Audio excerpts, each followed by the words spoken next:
So this is a U.S. government topic review video, specifically focusing on the powers of the president. In general, there are 5 categories of powers that the president has: executive, diplomatic, military, legislative, and judicial powers.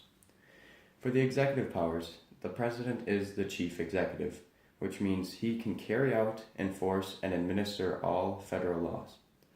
He also can issue executive orders, which are directives, rules, or regulations that have the same effect of law as if Congress was passing a law.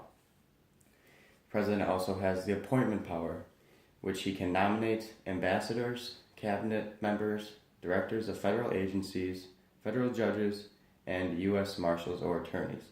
These nominations must be then confirmed by the Senate. The president's diplomatic powers include engaging in treaties with other countries, which are formal agreements. These have to be approved by 2/3 of Congress.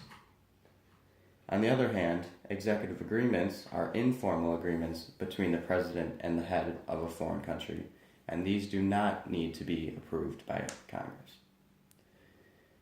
The president also has a recognition power, which he receives the diplomatic representatives of other countries, basically meaning he has the power to formally recognize that a country exists or not. The president's military powers: he is the commander-in-chief, so he is the official head of our military. He is the only person with power to declare nuclear weapons, to engage in nuclear weapons, and he does this through the football or briefcase of launch codes. However, the Wars Power Resolution of 1973 limited the presidential powers significantly.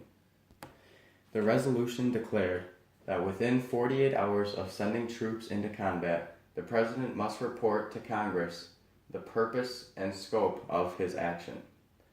He then has 60 days to keep the troops overseas before Congress has to either authorize an extension or declare war themselves.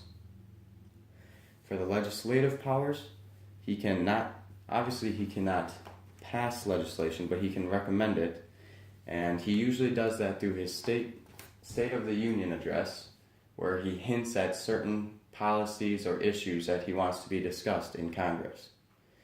He can also then veto bills, where he either signs or rejects a bill after it's gone through Congress.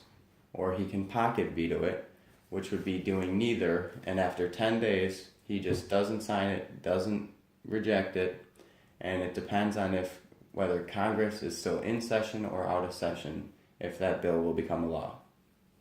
And finally, the president has judicial powers, which mostly come in the form of pardons, which are full legal forgivenesses for crimes.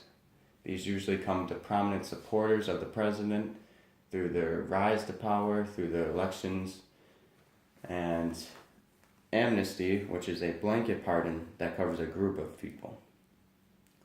So these are the 5 categories of the presidential powers.